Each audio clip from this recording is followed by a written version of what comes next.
your findings, and just highlights. You don't have to give us the whole shebang, but just give us a bit of maybe run through what you've come up with.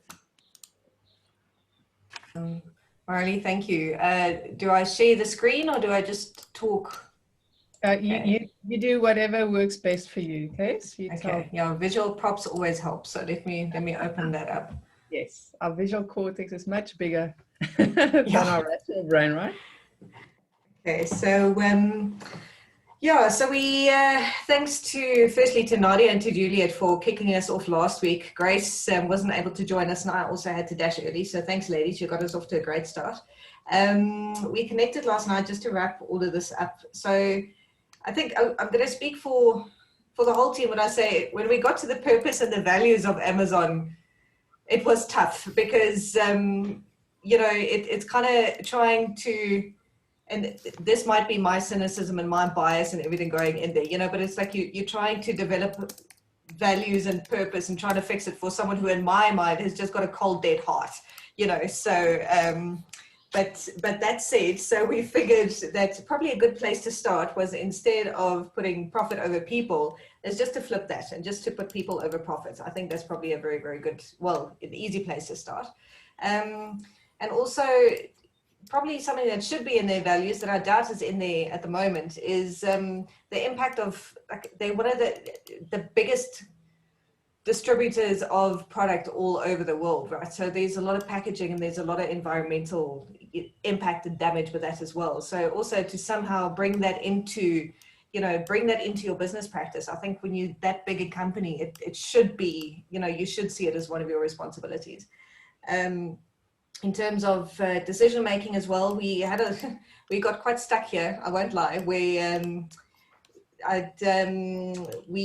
spoke a little about Gustavo's or Netflix's example of, you know, just do what's best for Netflix. But we also realized very quickly that we couldn't have the same thing for Amazon because Amazon is already doing what's best for Amazon and kind of screw everything and everybody else.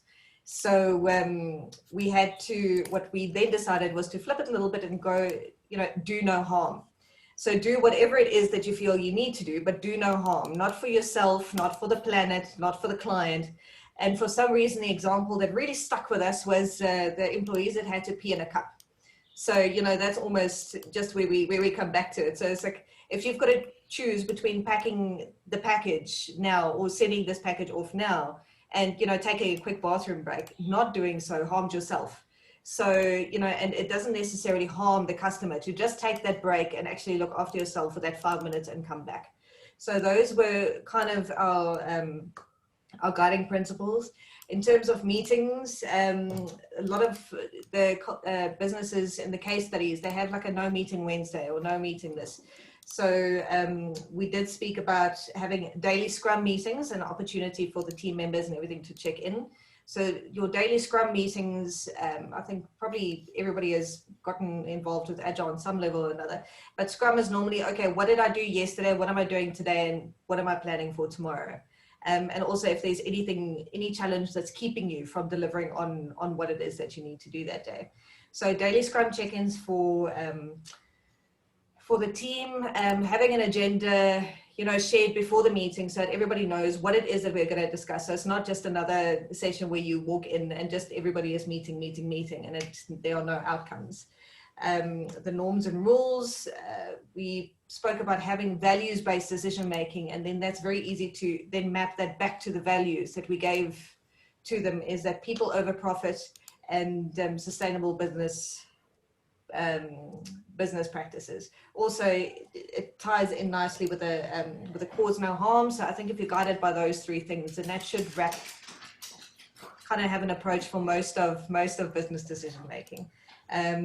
Spoke about creating a safe environment, deferring judgment, a model that Gustavo also mentioned in one of his videos is conversational turn taking, where everybody in the room gets a chance to speak. And I know there's a lot of that's happening with time to think and all of that, but where this was a little bit different was in that leadership speaks last.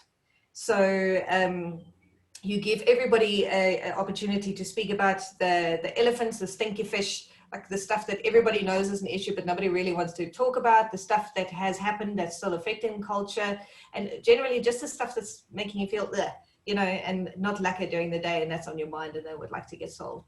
That gives also the introverts and the extroverts, it gives everybody equal opportunity to talk about what it is that they need to, and gives everybody a voice in the room.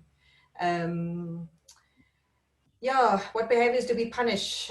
Choosing profit over people. So for instance, making your employees peas in cup or pee in cups instead of actually allowing a bathroom break. You know, that should be really, really punished, and not, you know, should have some serious consequences to that. Biased, discriminatory behavior, causing harm through willful and irresponsible behavior. Not that Amazon necessarily is in the chemical business, but if you go and if you dump a bunch of chemicals in the local river system, then, you know, you should really have to deal with some serious consequences there and be fired, really. Yeah, some examples that Juliet and Nadia shared from the actual work environments that had worked for them previously was where I think it was, yeah, where there's 5 minutes of thrive time every day. So every day at like clockwork at 10 to 11 in the morning, everybody stops what they're doing. They just get up. There's a team leader or a champion in the room, in the office with you. And very much like what Marilei did, just to get us all kind of back connected with our bodies, just do a couple of stretches, do a bit of breathing time, and just like kind of just stop what you're doing, just move, you know, so because I mean, I think we're all feeling how the sedentary lifestyle is kind of, you know, we're all talking about how unfit we are. So it's definitely impacting people. And Nadia also spoke about at 2:30 in the afternoon, they would have an opportunity to also just stop, not necessarily for a physical break, but for a mental break, and stop and think about, okay, what is it that I'm doing? And, you know, why am I doing it? Am I doing it, you know, the way that I would want to? Is it, am I doing it properly? Is it really giving a benefit to the business or my colleagues or myself or however? But kind of just sense checking, I suppose, busyness versus business. You know, are you actually busy doing what it is that has the most impact, or are you just doing for doing's sake? So I think I've run through everything fairly quickly. Oh, and what behaviors do we reward? Obviously, experimentation, innovation, and knowledge sharing. I know there's, in a lot of business environments, you've got a lot of people where they hold on to everything that they know, and they, you know, there'll be tips and tricks and stuff, but they're too afraid to share it because if somebody else knows how to do this, then I might lose my job. And I mean, that, yeah, it's just not a great way of working. So having that generosity of sharing knowledge, and, you know, kind of bringing everybody with you on the development journey instead of trying to take yourself there and, like, you know, try and force everybody else to stay behind. Yeah, priorities, focus on organizational experience, relook at organizational culture, focus on employees, and digital transformation to be encouraged and implemented. So while Amazon is definitely, I mean, they're almost mostly digital anyway, but it's not necessarily the most effective way digital. So they're doing something, but it's not necessarily the best way of doing it. So seeing how they can improve that, how they can leverage the digital transformation to also benefit their employees, and then therefore the business as well as the customers, and where it's very much leading towards the customer at this point. And that's me. Amazing. Thank you. You did very well. I love the physical and mental break habits and rituals. I think that's such a clever way. So thank you for sharing that. And the knowledge sharing is also key. This thing that the scarcity mentality is actually quite sad.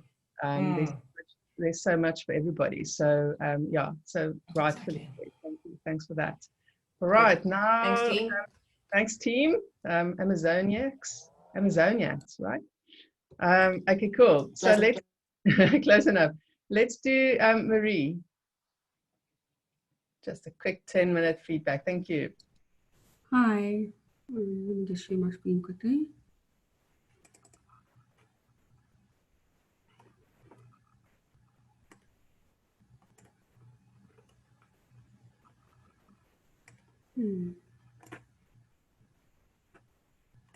Seems like the values have disappeared. So don't worry about it. Go for it. Okay, can you guys see the screen? Can you see? Yes, yes, we can. So, okay, so looking at all the value F&B's value proposition and their values, yeah, we summarize the purpose in more than just banking. How can we help? Yeah, the values, unfortunately, it seems to have disappeared. So I'm not going to speak to the values. I can't remember it off by heart. And then just looking at the priorities, we said happy employees, even happy employees and customers, even over policies, and values, even over individual performance, and creativity and innovation, even over policy and process. So yeah, we also had a look at a lot of the case studies in that, and I think what came through quite strongly, and then also just discussing it, is obviously in a lot of organizations, you have a lot of, there's a lot of attention on stars as opposed to team or collaborative approaches. So I think, yeah, I like the idea of values over individual performance. Yeah. And then coming into meetings. So one of the ideas was to do town hall meetings in terms of product development and that. Just, yeah, when we chatted about our experience, is generally when there's product development and that, is the knowledge and that sits in with the product owners as opposed to being passed down into the business. And so town hall meetings is a good way of sharing product knowledge, but then it's an opt-in approach. So often what tends to happen is that you have these meetings, it's a town hall meeting that happens for 2 hours or whatever, and then everybody feels like they have to attend, because if you don't attend, it's going to be noticed that you're not there. And then one of the other ideas was whiteboard spaces instead of meetings. So instead of having, often meetings are about brainstorming an idea, and instead of having to go into a room and actually set up a meeting, is to have spaces in your business where there are whiteboards set up and people can go and spend 10-15 minutes around that space just unpacking an idea. The other thing was classifying meetings based on your desired outcome. So actually when you book a meeting, every meeting needs to have either a color code or whatever that speaks to whether it's a design and innovation meeting, whether it's a meeting for innovation, for information or action or team building. That way, everybody understands what's expected of them when they come into the room. And again, you can also opt out then if you know, okay, well, I'm just coming to listen and I'm actually not required to do anything out of this meeting. So that was that. I'm going to pass on to Luke.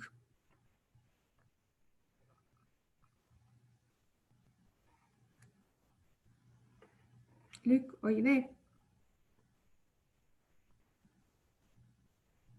Is he on mute? I can't see. Luke, just There we unmute. go. Thank you. Sorry, I was muted. No problem. Besides decisions being aligned to company values, you want to devolve the decisions to where it's going to make a difference to customers. So in other words, the customer-facing teams.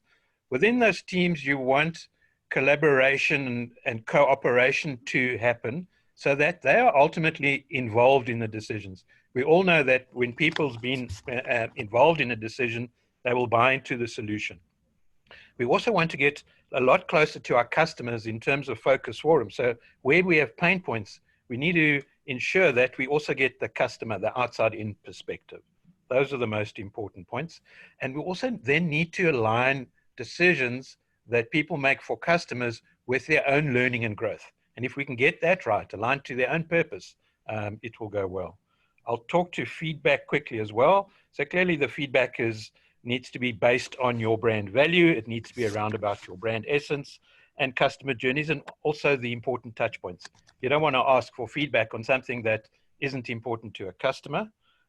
What is critical in feedback is that we build closed loop feedback or voice of the customer systems, so that when we ask for feedback, it will go to the relevant area, person, accountability, follow root cause analysis process for follow-up and improvement. Okay, not everything needs to be improved, but it has to be closed loop. And that's where the principle or the value of accountability for following up on customer feedback is important.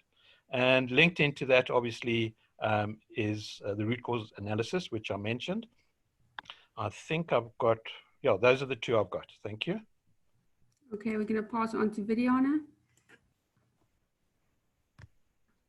Good morning, everyone. So in terms of their rituals, they have very nice and quite peculiar rituals. When they have projects going on, for example, they will call in people into their board cage, and this board cage is more like a pause area where all the FNBians meet up and they thrash out some ideas between interdepartmental people, and they come up with brilliant solutions towards projects, towards things that they're working on together. There's a lot of collaboration between diverse teams just to make sure that they deliver on the ultimate solution they are working on or project. And then in terms of their norms and their rules, so you find that when we have new staff reporting, the CEO actually knows you. So when you come, he's there to receive you. He knows your name. He can recognize you. He is there, and they are told to come dressed easy and relaxed. So you actually think it's a joke until you get there and you find that people are actually very casual and smart and working very well.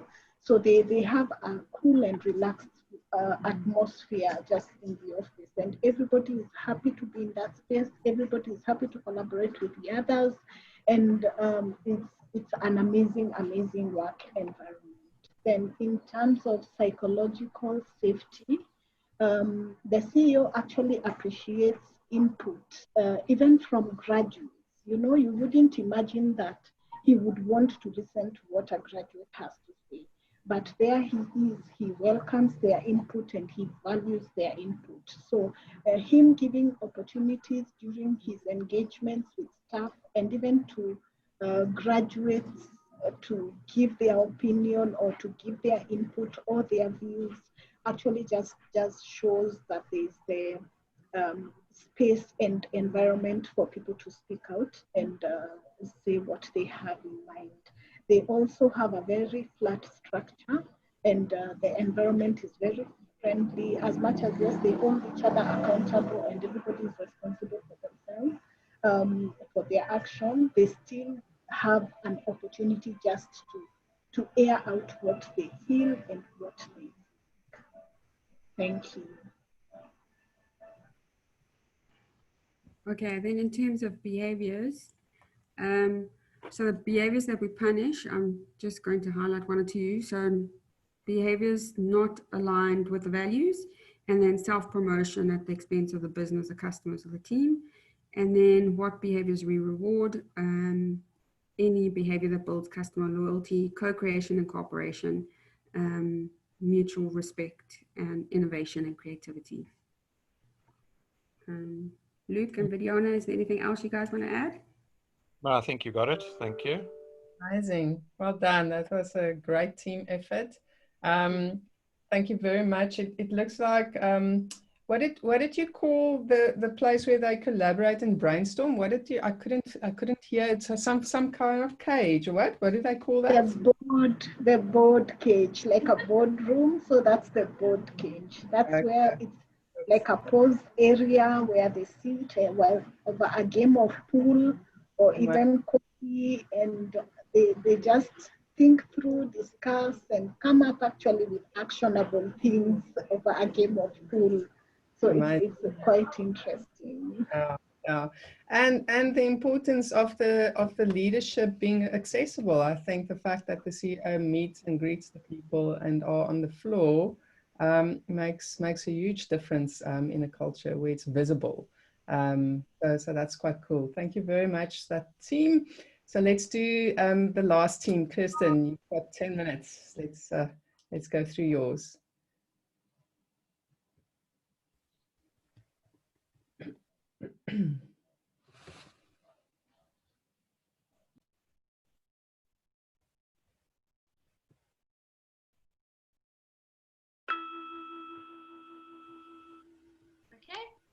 Can everyone see the screen?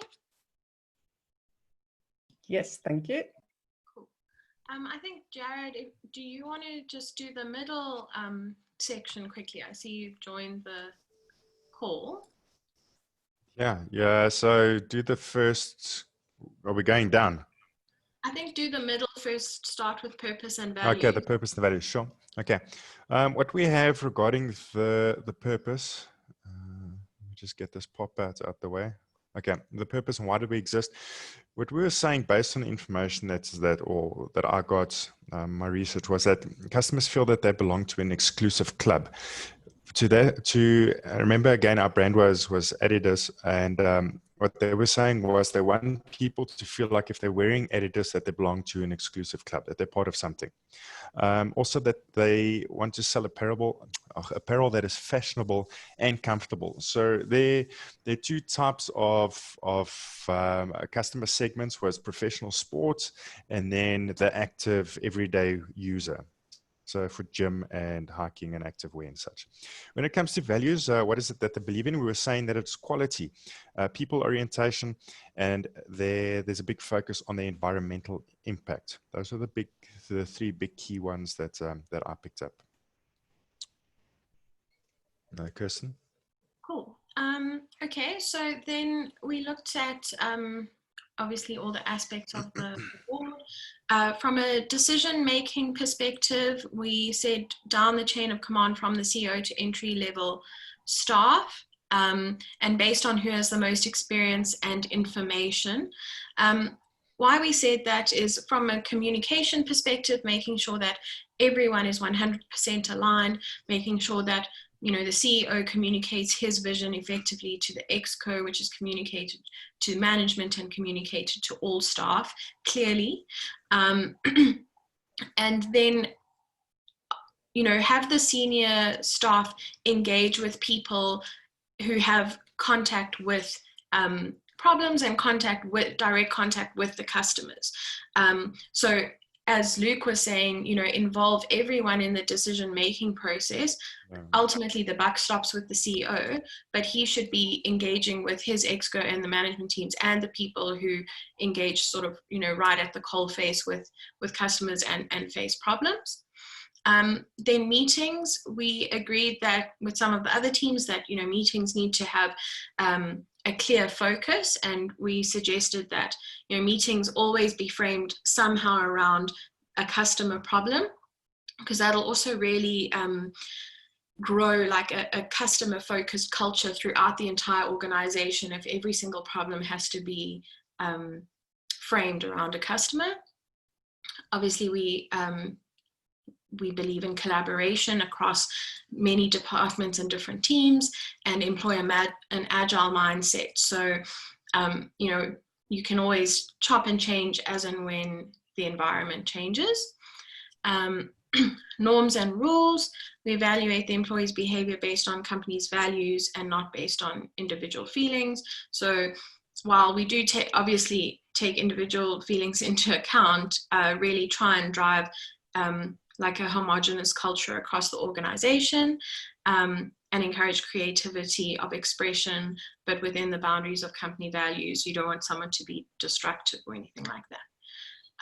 Jared, do you want to speak to priorities and behaviors? Yeah, sure. Okay, so what we highlighted as the priorities was they want to reduce their environmental footprint. That was obviously very important and apparent from the onset. There's a people focus. We spoke about it last week as well, that there's a big focus on A, their customer, and B, staff. There's a focus obviously on sales targets. They had a very definite target that they had set for themselves.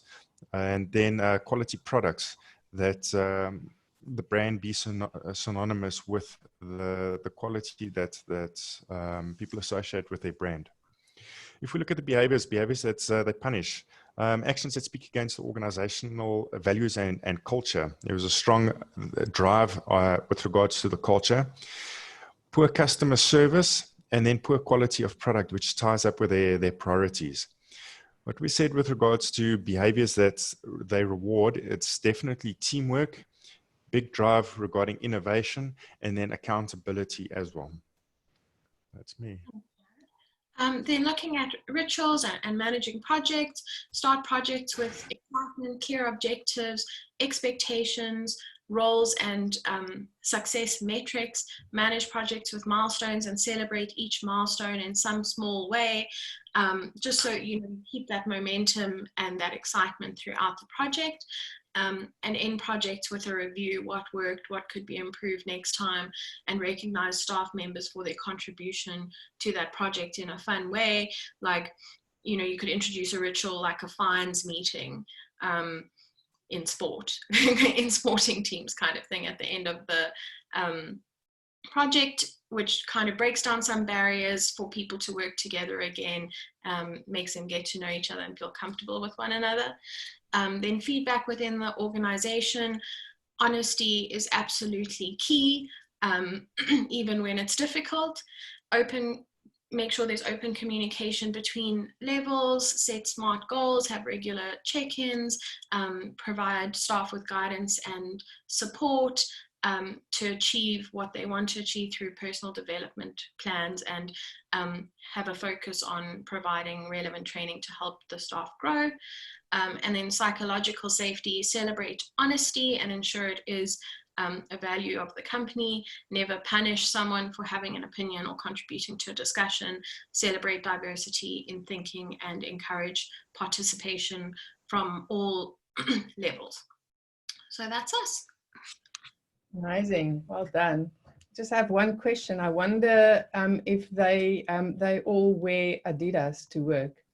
It would be quite interesting to know if they go with Takis to work. So well done. I think you guys did an amazing job, all the groups. Well done. I can see there was a lot of effort that went into this. Let's get some feedback just in terms of your biggest takeaway from going through this process and really trying to unpack this culture canvas. Is there something that stood out, something that you learned, something that you didn't realize before but became clear? Just one or two people. Yes, Jared. I think we take for granted the amount of work that we put into our brand, but that other brands just exist. We forget how much work goes into their brand as well. And even piss poor brands that there are, terrible service that we receive. There's a lot of thinking and organizing and strategy that goes in beyond that. True, very true. Yeah, and great cultures doesn't just happen by accident, right? It's really designed. Yes, Kirsten. I think there's been, reading through the case studies and so on, I think there's been a really fundamental shift in the way that culture is recognized as something very important, and the way it's implemented across organizations.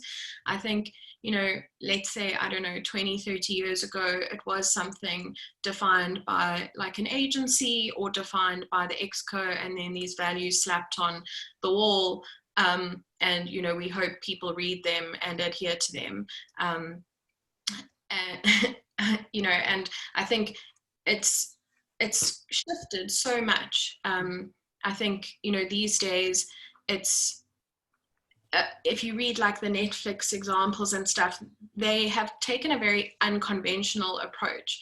And it's almost like they are, fighting convention and fighting what we've accepted to date about culture. And I think it shows that obviously this is something that moves with the times, and will probably continue to evolve as society evolves. Yeah, it's very true. I mean, I was just thinking while you were speaking about, I can't remember the guy's name, that basically saying that you can't sell or you can't compete on product and price and quality anymore. You have that everybody, whether you buy a shampoo from this guy or that guy, it does the same thing. Whether you're buying a beer from Devil's Peak or from Castle, I mean, Devil's Peak's much better, but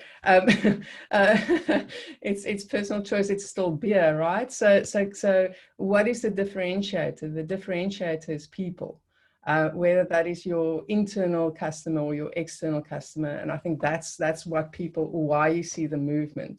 It's the only way that we can differentiate now. Yes, Jared.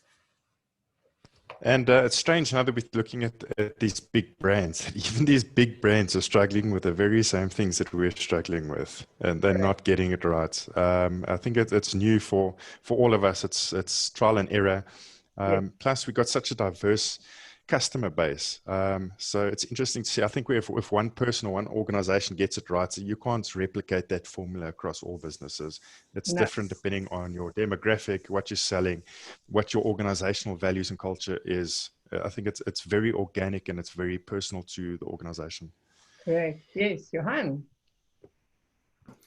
Yeah, I think just two things that I'm thinking about. That one is always, for me, is a customer is not stupid.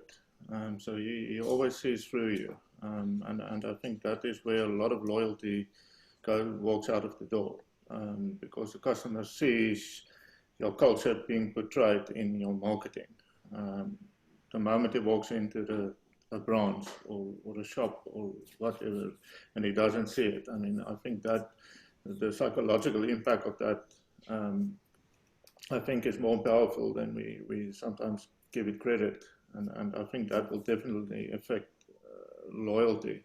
I also remember when I was doing industrial psychology way back, we did a couple of case studies where guys sort of did things, big corporates, that weren't true to their culture. I remember there was a classical example of Coca-Cola in the 80s. And I mean, Coca-Cola was at that stage was really seen as a household brand, a family brand. You share Coke around the dining room table.